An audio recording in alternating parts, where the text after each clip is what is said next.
Inside Edition is working on some interesting stories you don't want to miss. Host Deborah Norville is here with the preview. Always good to talk to you, Deborah. And today you're talking about Starbucks making the news, and it doesn't have anything to do with the coffee. No, it doesn't. It really has to do with a very alert barista who saw something a little weird in the bathroom when she went to use the restroom. This is the Starbucks. It's outside of Albany, New York. And when the barista went into the washroom, she saw a phone charger that had been left behind in the electric socket. But it wasn't a phone charger. It was a camera left by that guy.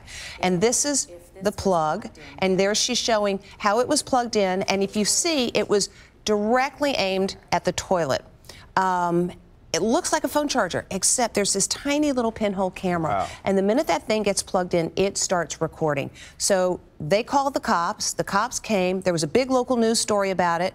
And the guy turned himself in. When he was being interviewed by the cops, they had a search warrant at his house. They found a whole bunch more devices. He's now doing 1 to 3 years in prison for unlawful surveillance. So the point of the story is not that Starbucks are bugged. No, the point of the story is all of us need to be vigilant about what might be there in public spaces when we think we're not being monitored, but it's possible that we could be. Wow, scary on that one. What else you got coming up for us later today?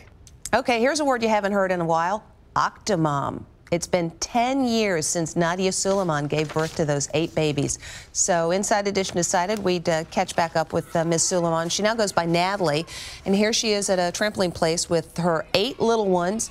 They're turning 10. That's a total of 14 children. We'll also be with Natalie at her home with all 14 kids, and you'll see how she makes it work. She admits it's a struggle, and one of the things that she told us that, frankly, I was a little surprised to hear was 10 years later, her only regret is that she didn't take legal action against the fertility specialist that allowed her to be impregnated with 8 viable embryos. Wow, so we'll listen for that later today. And then tomorrow, you're taking a look inside some movie theaters. Yeah, most of us go to the theater over the weekend.